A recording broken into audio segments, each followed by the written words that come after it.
देख रहे हैं नॉलेज कॉलेज नेटवर्क और आज हम समझने की कोशिश करेंगे कि फेक न्यूज़ या गलत खबर क्या होती है, सही और गलत खबर का हम चुनाव कैसे करें। इन सभी चीज़ों पे बात करने के लिए आज हमारे साथ है मिस्टर रवि गुरिया, जो कि डिजिटल एम्पावरमेंट फाउंडेशन में कम्युनिकेशन टीम को हेड करते हैं और ये देश विदेश में बहुत सारी वर्कशॉप्स कर चुके हैं फेक न्यूज़ के ऊपर। तो Ravi, welcome to knowledge college network. शुक्रिया। तो सबसे पहले हमें प्रिसाइजली ये बताइए कि फेक न्यूज़ होती क्या है और एक आसान सा उदाहरण भी ज़रूर दीजिएगा इसका। देखिए, फेक न्यूज़ क्या है? मतलब जो भी खबर जो कि गलत है, जो कि सही नहीं है, वो फेक न्यूज़ है। हमारे देश में गलत खबरों का प्रचलन कोई नया नहीं है। आप माइथोलॉजीज उठा कर देख लीजिए। हम लोगों ने गलत खबरों को बहुत अच्छी तरीके से अपनी ज़िंदगी में ढाला है, लेकिन कभी इससे कोई नुकसान नहीं हुआ, जहाँ तक मुझे ऐसा लगता है। लेकिन काफ़ी जो आज जिस दुनिया में हम लोग रह रहे हैं वो एक डिजिटल दुनिया है और कोई भी खबर को बहुत आसानी से तोड़ा मरोड़ा जा सकता है और उसको बहुत जल्दी लोगों तक उसका प्रचलन उसको फैलाया जा सकता है टेक्नोलॉजी के द्वारा। तो इसलिए आजकल कोई भी खबर जो कि किसी भी कास्ट, कम्युनिटी, रिलीजन को गलत तरीके से प्रदर्शित करता है, वो हमारे समाज के लिए बहुत ही खतरनाक हो जाता है। इसीलिए आज हम लोग फेक न्यूज़ और मिस इन्फॉर्मेशन के बारे में इतना बात कर रहे हैं, क्योंकि टेक्नोलॉजी के ज़रिए आज आप एक खबर को इतनी जल्दी लोगों तक पहुंचा सकते हैं, फैला सकते हैं। और अगर लोगों में वो मानसिकता नहीं है कि वो उस खबर को अच्छी तरीके से समझें और अच्छी तरीके से उसको आगे लेकर जाएं, तो वो हमारे समाज के लिए, लोगों के लिए बहुत हानिकारक हो चुका है। उसका मैं एक उदाहरण आपको मैं ये देता हूँ कि 2018 में एक केस हुआ था जिसमें एक वीडियो था जिसमें हम देखते थे कि कुछ बच्चे सड़क में खेल रहे हैं और दो आदमी मोटरसाइकिल में आते हैं, उसमें से एक बच्चे को उठाते हैं और मोटरसाइकिल में चले जाते हैं। ये एक्चुअली वीडियो पाकिस्तान में अपहरण के केसेस बहुत ज़्यादा हो रहे थे, इसीलिए वहाँ की जो गवर्नमेंट है, वहाँ का जो सिविल ग्रुप है, वो पूरी एक साथ आए और उन्होंने एक प्रमोशनल वीडियो का निर्माण किया जिसमें ये दिखाया, उन्होंने एक इनैक्टमेंट किया एक तरीके से कि देखो, इस तरीके से जब बच्चे सड़क में खेलते हैं तो इस तरीके से मोटरसाइकिल में लोग आते हैं और बच्चों को उठाकर लेकर जाते हैं। इसीलिए जो नागरिक हैं उनको बहुत सावधान रहना है। लेकिन कुछ लोग थे, अब वो लोग कौन थे पता नहीं, लेकिन कुछ लोगों ने इस वीडियो को इस कदर एडिट किया कि उन्होंने सिर्फ वो सेक्शन रखा कि जहाँ पर वो मोटरसाइकिल वाले आते हैं और बच्चे को उठाकर लेकर चले जाते हैं। और उस वीडियो को अगर आप उस एडिटेड वर्जन को अगर आप देखेंगे तो वो ऐसा लगता है कि एक्चुअली वो अपहरण हो रहा है। और उस वीडियो को व्हाट्सएप के ज़रिए फैलाया गया और वो वीडियो बहुत जल्दी वायरल बन गया। और जिन माता पिता ने ये वीडियो देखा, वो अपने बच्चों के लिए बहुत ज़्यादा सतर्क हो गए क्योंकि अक्सर हम देखते हैं कि जो बच्चे हैं हमारे देश में भी, छोटे शहरों में आप देखेंगे कि बच्चे अक्सर सड़क में ही खेलते हैं। तो जो माता पिता हैं बहुत ज़्यादा सतर्क हो गए और बहुत डर गए। तब से ये पूरा फेक न्यूज़ और मिस इन्फॉर्मेशन वाला जो एक जो टॉपिक है, बहुत लोगों की ज़बान में चढ़ा और बहुत ज़्यादा डिस्कस किया जाने लगा। उसका एक और कारण ये भी है कि एक बहुत बड़ी घटना हुई असम में, जहाँ पर दो युवक, जिनमें से एक युवक के लंबे लंबे बाल थे, वो क्योंकि म्यूजिशियन था, वो मतलब गुवाहाटी के बाहर कहीं मतलब थोड़ा सिनिक एक्सप्लोरेशन के लिए निकले, तो अपनी गाड़ी में निकले वो लोग। वापस आते आते हो शाम हो गई और अंधेरा होने लगा और वो एक गांव में रुके कि भाई रास्ता भटक गए थे एक्चुअली वो लोग रास्ता, तो उन्होंने लगा कि हम रास्ता पूछ लेते हैं। तो वो रुके और वो रास्ता पूछ ही रहे थे। गाँव में कई लोगों ने वो वीडियो देख रखा था और उनको लगा कि ये दो जो युवक हैं जो आए हैं अपनी गाड़ी में, ये वही हैं जो कि उनके बच्चों को किडनैप कर सकते हैं।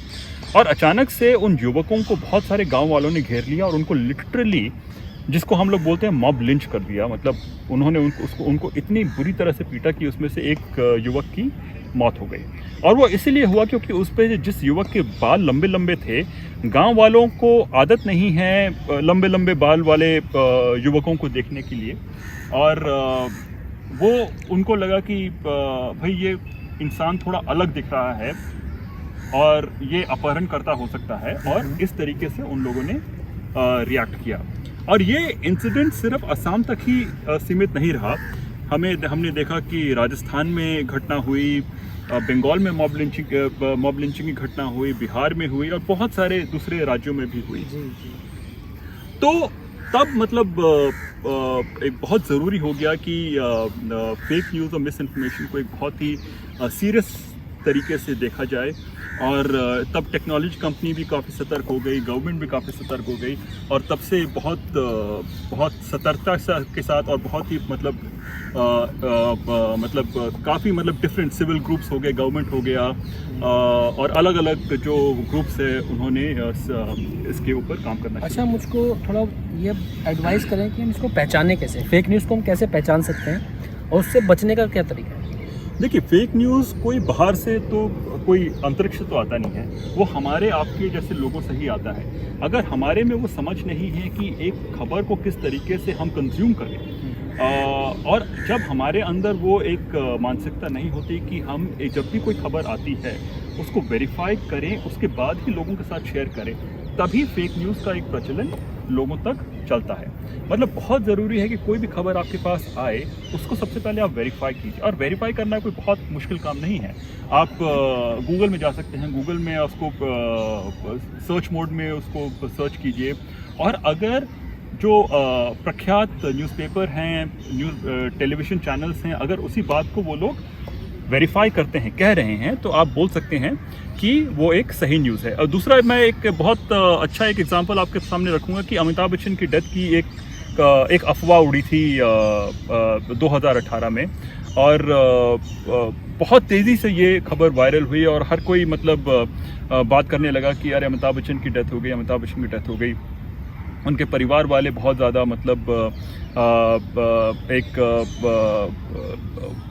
चिंताजनक एक माहौल बन गया। तब अमिताभ बच्चन खुद ट्विटर में आना पड़ा, उन्होंने बोला कि भाई मैं ज़िंदा हूँ, क्यों मेरी मरने की गलत खबर फैला रहे हो। तो इस तरह से कि कई लोगों को लगता है कि भाई एक फॉरवर्ड कर देना, एक लाइक कर देना, एक शेयर कर देना, चाहे वो फेसबुक हो या ट्विटर हो या वो व्हाट्सएप में हो, एक भाई सिर्फ मैंने ही तो किया है। लेकिन वो एक, जैसे हम बोलते हैं ना, बूंद बूंद से पानी सागर बनता है।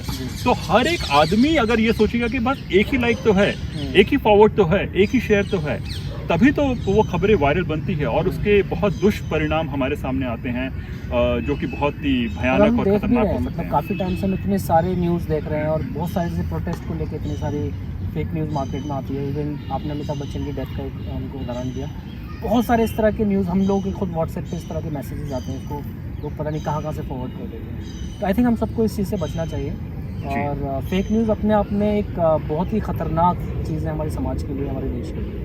तो I think we should avoid. जी। और ये कोई ऐसा चीज़ नहीं है जो कि ये हमारे बिहेवियर पैटर्न है, ये है ना।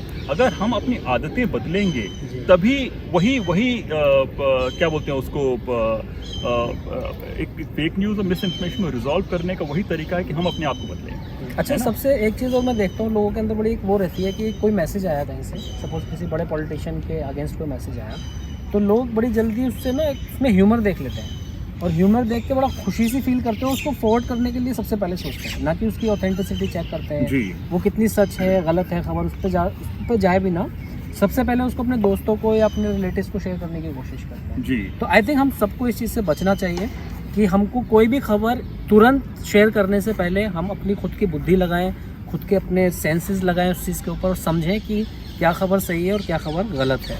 तो एक सर्वे हुआ था, मैं एक सर्वे के बारे में बताना चाहता हूँ, जो कि बीबीसी ने सर्वे किया था, और उन्होंने ये पाया कि ऐसी खबरें जो कि हमारे नेशनल इंटीग्रेशन नेशनल प्राइड को बहुत इफेक्ट करती है, ऐसी खबरों को हम लोग बहुत जल्दी शेयर करते हैं, और हम लोग ज़रूरी नहीं समझे कि ऐसे खबरों को वेरीफाई करना चाहिए। जैसे कि एक और बहुत अच्छा एग्जांपल है कि बीच में एक और फेक न्यूज़ आया था कि जन गण मन जो हमारा जो राष्ट्रगान है, उसको यूनिसेफ ने सबसे बेहतरीन राष्ट्रगान का पुरस्कार दिया है ना। तो जो कि फेक न्यूज़ था, और काफ़ी लोगों ने इस पर विश्वास किया और उसको शेयर किया।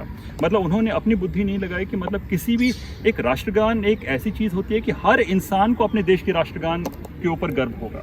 है ना। तो किसी एक राष्ट्रगान को आप बोले कि वो सबसे बेहतरीन राष्ट्रगान है और दूसरा राष्ट्रगान उतना बेहतरीन नहीं है, और एक राष्ट्रगान को पुरस्कार देना मतलब ये तो मतलब एक कॉमन सेंस से बहुत ही परे बात है। तो मतलब अपनी बुद्धि का इस्तेमाल करना, अपने कॉमन सेंस का इस्तेमाल करना ही तरीका है कि फेक न्यूज़ और मिस इन्फॉर्मेशन को आप काउंटर कर सकते हैं। सो हमें उम्मीद है कि आज का हमारा टॉपिक, आज का हमारा डिस्कशन आपको ज़रूर अच्छा लगा होगा और आपको बहुत कुछ जानने के लिए मिला होगा फेक न्यूज़ को लेकर के। तो अगर आप और ज़्यादा जानना चाहते हैं तो हमारे कमेंट सेक्शन में आप कमेंट कीजिए, और आपके सभी सवालों का कोशिश करेंगे कि हम समय पर आपको सभी के आंसर करें। और अगर आपको वीडियो पसंद आया तो please like, comment and share and subscribe knowledge college network.